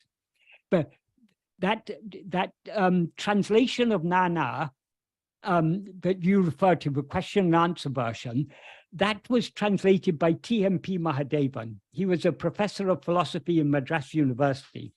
He was no doubt a very brilliant philosopher, but he didn't have a practical understanding of Bhagavan's teachings. So he failed to understand what Bhagavan is actually talking about here. So Bhagavan's teachings is more than just a philosophy. It's a science, it's an art. We need to actually put it into practice, or we cannot understand what Bhagavan is saying without putting it into practice. Only to the extent to which we actually put it into practice, actually turn within, will we get the clarity to understand what Bhagavan is referring to when he tells us to turn our attention back within.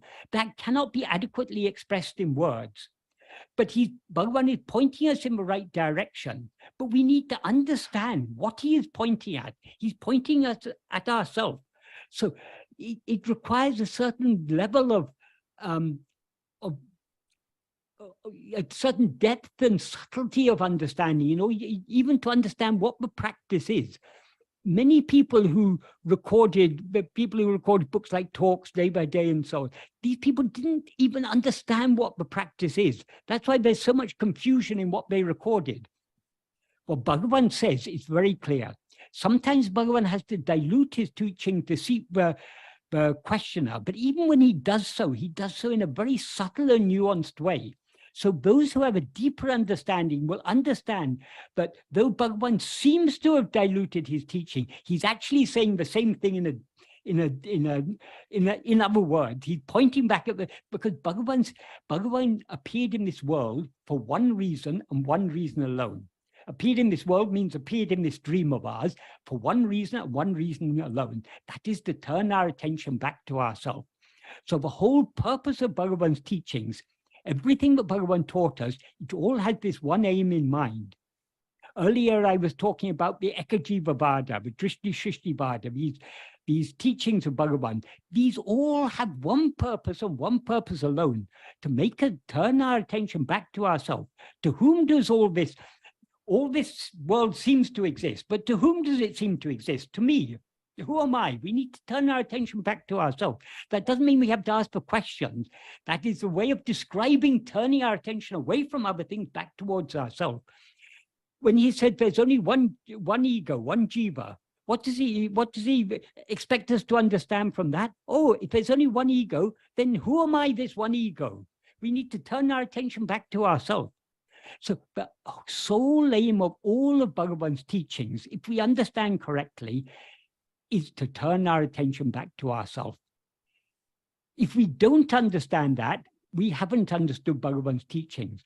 So anyone who translates vichari as question, they clearly have not understood what Bhagavan is talking about, because Bhagavan isn't talking about just asking questions. Bhagavan isn't a mere philosopher asking us to ask questions and get answers. Yes, Bhagavan did talk philosophy. He did give reasonable arguments, to help us to see things from the point of view he wants us to see things. But all the philosophical arguments are all pointing us back towards ourselves. So philosophy of any kind is useful. In fact, any books, any writing, any words are useful only to the extent to which they turn our attention back towards ourselves. That is the sole aim of all of Vedanta, ultimately. When a Vedanta says there is one only without a second, and you are that, what should we do? Oh, if I am that, then what am I? We need to turn our attention back towards ourselves. So it's what... that is the ultimate aim of the Vedas. That is the ultimate aim of the Upanishads. That is the ultimate aim of Vedanta, is to turn our attention back towards ourselves. As Bhagavan sings in Aksharamlai, Vedantate Vera Vilangam Veda Poral Arunachala. Give me grant me the meaning or the import of the substance of the Vedas, which shines in Vedanta as one, as without another. That implies as one without a second. So the implication of that is enable me to experience what the Vedas ultimately are pointing at, which is the one thing that actually exists, namely I am.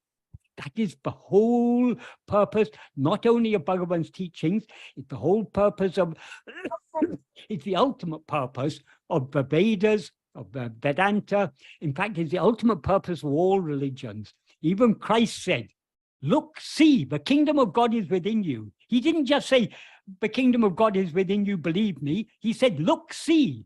So you had to look and see. So a religion or a philosophy is useful only to the extent it turns our attention back within to see what we actually are. Because what is actually real, tane tane tattvam, oneself alone is the reality, as Bhagavan says in Aksharamlai. Tane kartavai arunachala, you yourself show this to me. So how can Arunachala show it to us if we don't look? We ourselves of reality, and we want Arunachala to show it to us, we need to look at ourselves. We can't look outwards and expect Arunachala to show us ourselves. So long as we're looking outwards, we're looking in the wrong direction. That's why in the very next verse, Bhagavan gives what Arunachala's reply is. Tirambiyaham dinam aha tane dinam aha kankan teriyum endranayan Arunachala. Turning within, see yourself daily with the inner eye, it will be known. So in order to know ourselves as the sole reality, we need to constantly turn our attention within. So this is the whole aim of Aksharamlai, Arunachala Stuti Panchakam, Uladu Napadu, Nana, Upadeshundya, Amma Vide, all of Bhagavan's works. This is the ultimate aim. This is what Bhagavan is constantly dinning in again and again and again and again, because this is... Otherwise, we're just we're just analyzing barber's hair, the hair in the barber shop. That's useless. We need to investigate and know what we ourselves actually are. Everything else is mere rubbish. I'll go on to the next question. The next question is in two parts. It seems that acceptance of the unreality of multiple experiences or experiencers would have a negative effect on concepts like altruism, compassion, etc. And then the nature of the self is loving. Is it not true that this loving nature would include loving the appearance and externality? I think we have discussed it. Yes, but it's important because this is where Bernardo had what he had difficult, because to him it seemed that I was contradicting myself when I was talking about the importance of compassion. But what I tried to explain to him is, to the extent to which we look within, we thereby separate ourselves from the person we seem to be. To the extent that this identification that I am this person, I'm just this little person, is dissolved, to that extent, when we look outwards, we see ourselves in others. Not, of course, so long as there's ego, we do still experience the separation, but the barriers, the boundaries erected by ego are dissolved more and more we look within.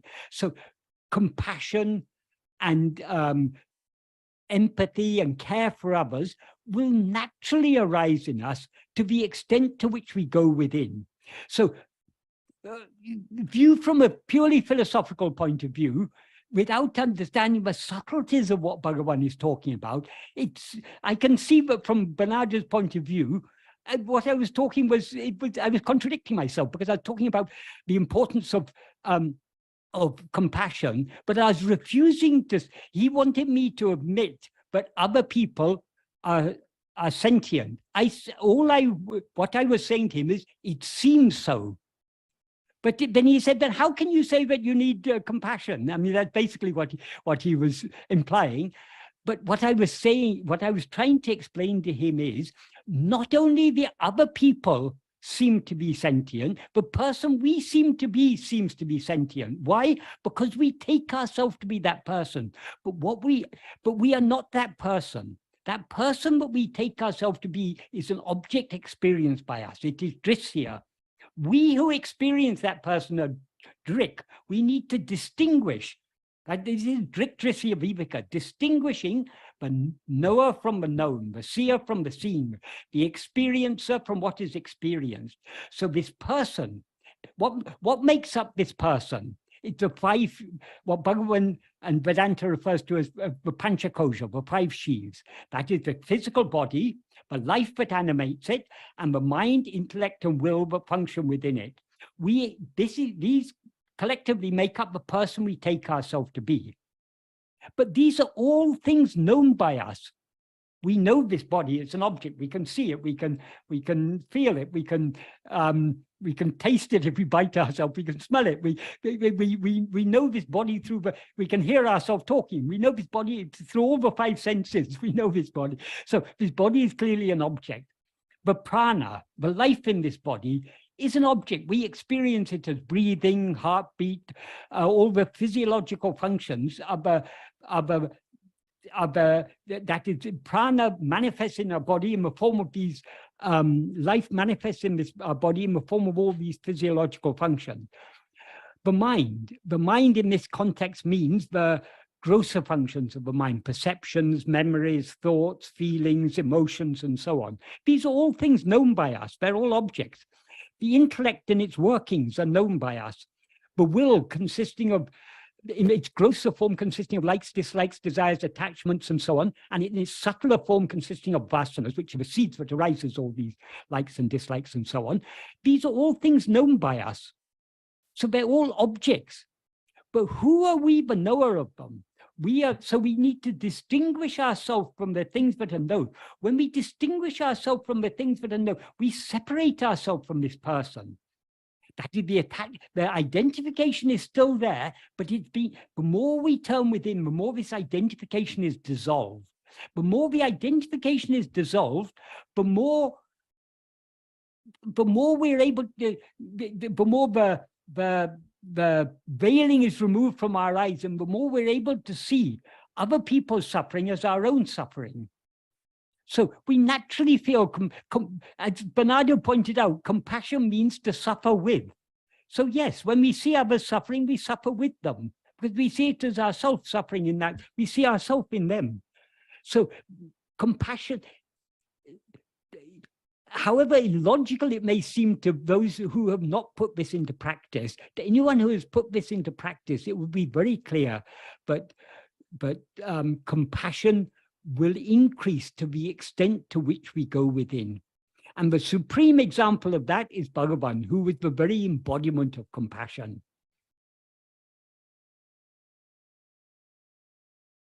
So we shouldn't just try to understand these things with the outward-looking mind. We can understand these things only to the extent to which we look within.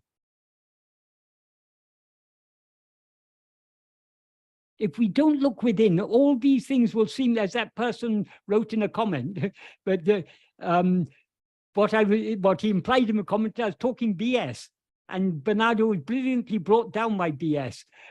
That's how he views it, because he's got an outward-looking mind. So long as you're looking outwards, all this will seem to be nonsense. We can understand Bhagavan only to the extent to which we look within. We need to look within more and more and more. Then only we will truly understand what Bhagavan is talking about. If you just see a map, you get a rough idea of the layout of whatever country it is that is being depicted in that map. But the map will become meaningful to you to the extent to which you go to that country and explore. And then you see all the features that are represented on the map. You see what those features actually are. Like that, Bhagavan's teachings are a map. But the map will become meaningful to us only to the extent to which we follow the map and go within. The more we go within, the more meaningful Bhagavan's words will become to us. The more blindingly obvious it will be, but what Bhagavan is saying is the truth. Shalini, Kitty has asked whether she can ask a question. Can I ask for her question? Actually, there's sure. Okay. Kitty, would you Sorry, like to ask? Yeah, I just happened to watch your video with Bernardo this morning. Actually, Yes. 3 hours. It's quite a long discussion. I'm Yes. very impressed by your explanation in the first section about the details. How if you live as ego, you have to keep grabbing because of the insecure and then the separateness. Yes. But I think this discussion actually is very helpful for clear this discussion between like you and Bernardo, and also I watched your discussion with Swami Savapati in New York the other day. It is very helpful to clear some concepts. But you mentioned about the there's only one ego, and but the thing is, like, you see, people like about karma. People seems to have different karma because people's experience are different. They suffer differently, or they enjoy differently. So, from this point of view, actually, everything is an illusion. There's no karma, actually. Karma is also illusion. Karma is all part of the illusion, but so long as we identify ourselves, so long as we rise as ego, we experience ourselves as a person. A person means a bundle of body, mind, and so on. So whatever... So we experience different karma in that sense. Yes, because whatever actions are done by the mind, speech, or body are experienced by us as I am doing this. I am thinking, I am talking, I am sitting, I am standing, I am walking. All these things, because we identify ourselves with this body and mind, whatever actions are done by this body and mind are experienced by us as actions done by ourselves. And the actions that we do under the sway of our vasanas, that means under the sway of our will, the actions we do in order to experience this or that, those actions will bear fruit. And the fruit of those actions is what we experience as our destiny. So karma involves doership and experiencership. That is, as the doer, we do the karma. As the experiencer, we experience the fruit of the karma. So as Bhagavan says in verse 38 of Ulludunapadu, if oneself is the doer, if we are a doer of actions, we will experience the resulting fruit. Vinay mudal a endru vinavi tanne arya. When one knows oneself, investigating who is the doer of action, kartrutvam poi, doership will depart, karmum mundrum karalam, all the three actions will slip off. So long as we rise as ego, we identify ourselves as a person, as a body as a bundle consisting of mind and body and so on, whatever actions are done by this person are experienced by us as actions done by us, and we will therefore have to experience the resulting fruit. But if we investigate ourselves, who now seem to be the doer of action, and thereby know what we actually are, ego will thereby be destroyed, so doership and experiencership will depart.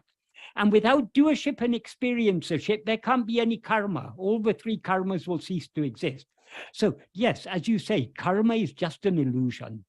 But this illusion seems to, like all other illusions, it seems to be real so long as we take ourselves to be a body. Okay, but after, I mean, and if you stop incarnation, if you stop incarnation, unless you stop incarnation, then you can't help of mistaking this ego, isn't it? That is, incarnation means birth. We are born. Why? What is born? What is born is the body. So we become another ego. There's not another ego. There's only one ego. But when we rise as ego, we take a body to be ourselves.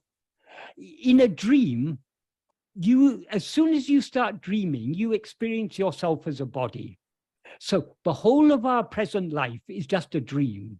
Yeah, but how to stop the dream? I mean, people recognize the self, but so, it's not permanently. Then how to avoiding it? So long as we're looking outwards, we are the dreamer. And so long as the dreamer exists, the dreaming will continue.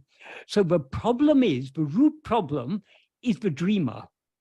We seem to be the dreamer only when we don't experience ourselves as we actually are. That is, as the dreamer, the dreamer is ego. Ego is that which is always aware of itself as I am this person. The person it takes itself to be can change, but it always experiences itself as a person. So that is a false awareness of ourselves, because this person is not what we actually are. So in order to put an end to the dream, we need to put an end to the dreamer. And in order to put an end to the dreamer, namely ourself as ego, we need to know ourselves as we actually are. If we know ourselves as we actually are, ego is thereby annihilated. Ego is the dreamer, so the dreamer is annihilated. Without a dreamer, there can't be any dreams. So the solution to birth and death is to know what we actually are, because what we actually are is ever unborn and ever undying. Yeah, but this recognition is once and for all, or is gradually stabilized? Once and for all, because our existence as ego is itself unreal. We seem to be ego only so long as we are looking outwards. But if we investigate ourselves, if we look at ourselves carefully, we will see that we were never ego. That is why liberation is eternal. Eternal doesn't mean it begins from the moment we get liberated and continues forever. Liberation, eternal doesn't mean time. Eternal means beyond time. What we actually are, we are always that. So this ego is entirely unreal. It seems to be real only so long as we're looking outwards. If you see a rope and mistake it to be a snake, if you look at the snake carefully enough, you'll see it's just a rope. Once you've seen it as a rope, you can never again mistake it to be a snake. So it's once and for all. Once the illusory snake is removed, it can never return. Because once you see the snake the rope as a rope. Ones, yeah, but the enlightened ones you mentioned to come into our dream. They appear in our dream. That is Bhagavan, for example, or Buddha, or any enlightened one. They appear in our dream. But they appear in our dream to wake us up. They are not part of the dream. That is, but they appear in human form. That human form is a part of our dream. But, so do they choose to do that, or that is karma? That is what appears in the form of Bhagavan or Buddha is our own self. our own real nature, what we actually are, the pure I am, that is what appears in our dream in the form of Bhagavan or in the form of Buddha, in order to tell us to turn within. And so why do they do so? Because our real nature, what we actually are, is the pure I am, is infinite love. So out of the infinite love, Bhagavan appears, that is our own self, our own real, what we actually are, has appeared in our dream as Bhagavan in order to tell us to turn within. Okay, thank you very much. Thanks. Right. Thanks. Shalini, were there any other questions? Yes, there are some. There's a comment and then a question. The comment has to do with the story about hornets, and it said, hornets do not die when they sting. Their stinger has no barb. And there is a contradiction in the hornet story that in that after a day or so, the stingers were removed from Bhagavan's leg, and also a spider will eat its own web after it is released from its spinnerets. Ego is chit jadagranthi, it can't see other than from its point of view. So that seems more of a comment. And then there's a question. And this is it correct to say that the appearances of individualized eyes are just appearances on the substrata of awareness, where the substrata of awareness is akin to the metaphoric rope, and the individualized egos, the I ego, are the metaphoric snake? All of these debates are just futile. It's only when one practices and sees for oneself that things become clearer. Thinking can never lead to it, as it takes you in the opposite direction. Thinking, and I just want, and he goes on to say that I just want to share some non-dual poems from the perspective of a seeker on the journey that some might find useful. I think he's written to them. Oh, sorry, that's for the group. Sorry. Okay, so sorry, I'm just going to say something. Sorry, can you read just the bit before that? Because I was about to answer one thing there and I've forgotten now. Okay. Before the poem, the last bit. Yeah, so the question is it correct to say that the appearances of individualized eyes are just appearances on the substrata of awareness, where the substrata of awareness is akin to the metaphoric rope, and the individualized I, or ego, are the metaphoric snake? All of these debates are just futile. It's only when one practices and sees for oneself that things become clearer. Thinking can never lead to it, as it takes you in the opposite direction. Yes, that is correct, except for saying thinking is never. Thinking is useful if we are thinking in the right way, because thinking, analyzing these things in the correct way, as Bhagavan has taught us to analyze them, helps to point our attention back to ourselves. So Bhagavan's teachings consist of ideas. But those ideas are very useful ideas because they're ideas that are pointing our attention back towards ourselves, but are impressing upon us the need to turn back within and to see what we actually are. So we shouldn't totally, 99.99999% of thought is taking us outwards, but the thought contained in Bhagavan's teachings is pointing our attention back within. So that's what I said earlier. Philosophy or religion or science or whatever, it's useful only to the extent to which it turns our attention back towards ourselves. So those thoughts that encourage us to look within, but impress upon us the need to look within, but enable us to understand why looking within is the only worthy undertaking. These thoughts are useful to the extent to which we actually follow up on them and turn our attention within. So yes, absolutely. All this is all talk and all discussion is useless if it doesn't help us to turn within. So any discussion, any philosophy, any talk of any kind is useful any book of any kind is useful only to the extent to which it encourages us to turn within. Because the real clarity does not lie outside. It does not lie in the words or the thoughts. Clarity lies only within ourselves. So the words and thoughts are useful only to the extent to which they point our attention back within to where the real clarity lies. This is why Bhagavan said repeatedly, the real teaching is not just the word. The real teaching is the silence. So if the real teaching is silence, why did Bhagavan give us teaching in words? In order to point us back at that silence, which is ever shining in our heart as our own being. But the real clarity comes only from the silence of our own being, which is ever shining in our heart as I am. So only by looking more and more within do we get the real clarity. So the words are useful. Understanding Bhagavan's teachings is useful in order, because without understanding Bhagavan's teachings clearly, we will not even understand what it means to turn within. Many people are still struggling to understand what it even means to turn within.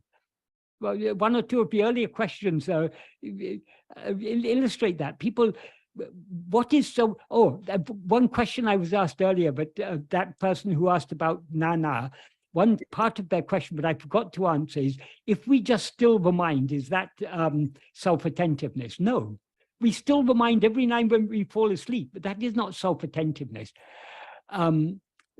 Recently, someone wrote a comment on my blog asking whether if we stop attending to anything else, is that self-attention? No, it's not. We need to turn our attention back to ourselves. So it's not me. If you merely withdraw our attention from all other things, the mind will subside in manolaya. That sleep is an example of that. When we're too tired to continue thinking, we're too tired to continue attending to anything else, we stop attending and we subside in sleep. But sleep is only a state of manolaya. Manolaya means a temporary dissolution of mind. So from manolaya, the mind will always rise again. Likewise, in yoga, they use pranayama as a technique to stop thinking. In other words, to stop attending to anything else.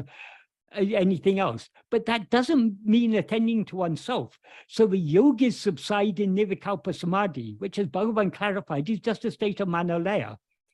So Bhagavan has said, Bhagavan made clear in verse 14 of Upadesha, only if the yogi who stills the mind by pranayama, before subsiding in manolaya, he doesn't say it in quite so many words, but this is the implication. Before subsiding in manolaya, they need to send the mind on the investigating path, the orvari, the path of investigation.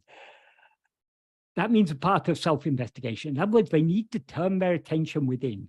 So merely withdrawing our attention from other things will result in the mind will subside in laya. In order to destroy the mind, in order for the mind to subside in nasa, in permanent destruction, we need to attend to ourselves. So the thoughts are useful, the ideas, the words are useful only to the extent to which they turn our attention within.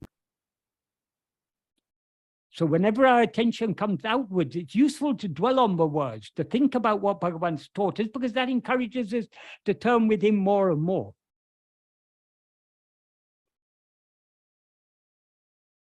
I hope that adequately answered that question.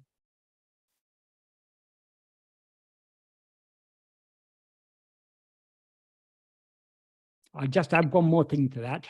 Regarding this giving up thought, in verse 16 of Upadesha, Bhagavan makes it particularly clear. He starts by saying, Veli videngale vittu. Veli videngale vittu means letting go of external phenomena. Leaving or letting go of external phenomena. Manam tan oli uru ordale, the mind knowing its own form of light, unme unichiyam, that is real knowledge, that is real awareness, true awareness. What does he mean by the mind knowing its own form of light? Its form of light means its form of awareness, the light of pure awareness I am. So in that verse, from a grammatical structure of the verse, we can understand the relative importance Bhagavan gives. That is manam tan orli uru ordale. That is a noun phrase. That is the subject of the sentence. The mind knowing its own form of light. That is the subject. And the subject, the subject complement is unmei unici, real awareness. So he says the mind knowing its own form of light is real awareness. Letting go of external objects is a adverbial clause. So it, of course, in order to turn our attention within, we need to be ready to let go of other things. So long as we're holding on to other things, we're not turning our attention within. So that's a prerequisite. But merely letting go of other things is not turning our attention within. We cannot turn our attention within without letting go of external objects, but we can let go of external objects without turning our mind within. As we know from our experience every day when we fall asleep, we let go of the external objects, but we don't turn our attention within. So we subside in layer, so we rise again sooner or later.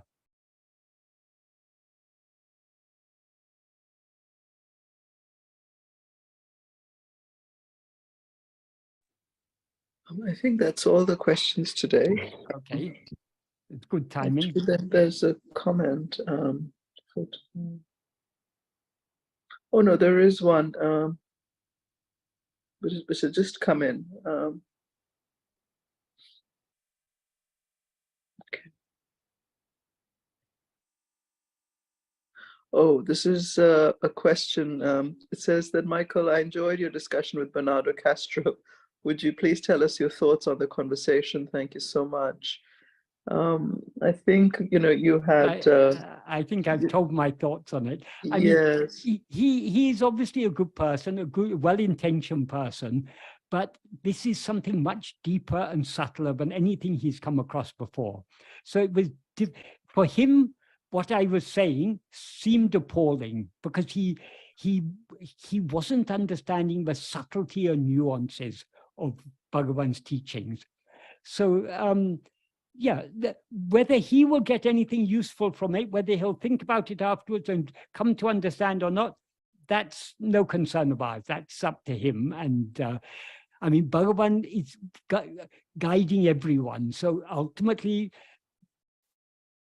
we will all be given to see this, but not everyone is ready to see it yet. So whether with time he'll be able to think about it more deeply and understand what is being said or not, that's no concern about it. That's up to Bhagavan.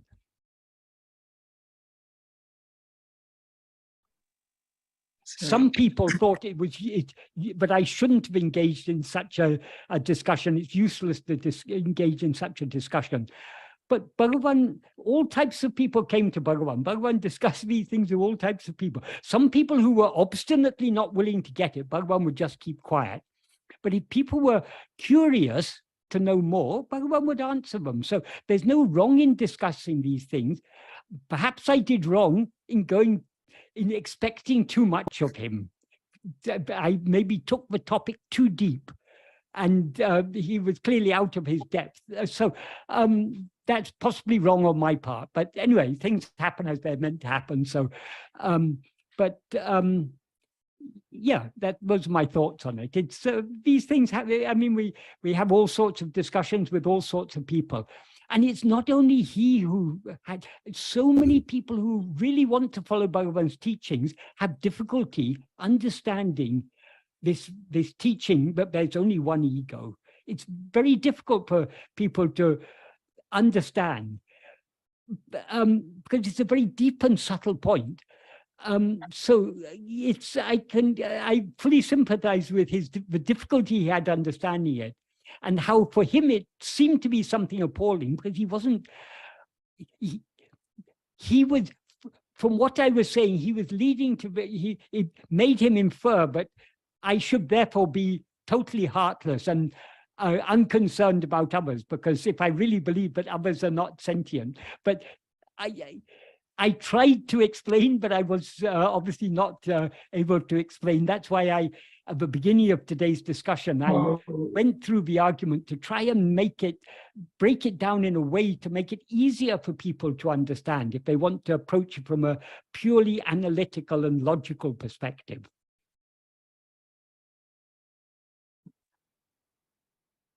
A last question has come in now. Yes. And I think we should just address this very briefly because it's right at the end. Which saints and bhaktas were most influential in Bhagavan's life? Is there anyone he spoke of the most? There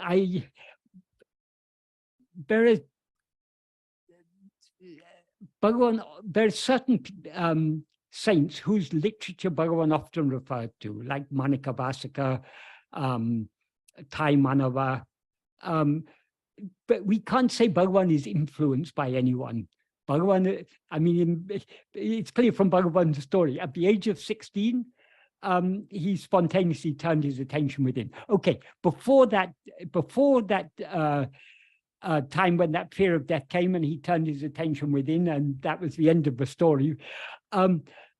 Before that, he had read the Periya Puranam. And when he read the Periya Puranam, which is the stories of Tamil Shaivite saints, he was very much moved by their devotion. And so he used to go to the temple and sit there in front of the statues of the 63 saints, and he would be shedding tears, longing to have such bhakti. That was the only thing that we could say influenced him, because that was before the death experience. So many people confuse it, but it was after the death experience. But after the death experience, in the 6 weeks between the death experience and when he left for Tiruvannamalai, he used to go to the temple and stand in front of the mother's shrine. But there's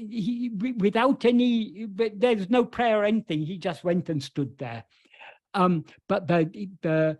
So people confuse that with the earlier time when he would go and sit in front of images of the 63 saints, and he would be shedding tears, longing for such bhakti. But he was such a ripe soul. I mean, it was obvious, but the ego that was born as Venkataraman was so ripe. It need not have been born, but it was born in order for that body to be a vehicle for this divine incarnation that we call Bhagavan, who is Arunachal Shiva himself. We can end. So Bhagavan is the source of all these. Some people say, but Bhagavan is not a proper guru because he didn't study Vedanta under a properly qualified teacher. But Bhagavan is the source of Vedanta. Where does Vedanta come from? It comes only from Bhagavan. Not Bhagavan as the person he seems to us to be, but Bhagavan as he actually is, which is Brahman itself. That which is one without a second.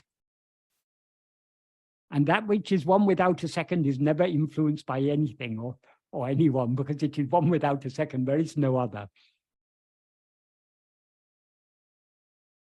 So with our finite mind, we cannot understand Bhagavan correctly, because we try to understand Bhagavan as the person that he seemed to be. But his whole teaching is, I am not this person. I am not this body. I am that which is shining as I am in the heart of everyone. I think, is that the end? Yes, I think so. Namo Bhagavate Sri Arunachala Ramanaya. So we'll just end with Bhagwan's mantra, and thank you very much, Michael, All right. for a very enlightening session. Thank you. Om Namo Bhagavate Sri Ramanaya. Om Namo Bhagavate Sri Ramanaya. Om Namo Bhagavate Shri Ramanaya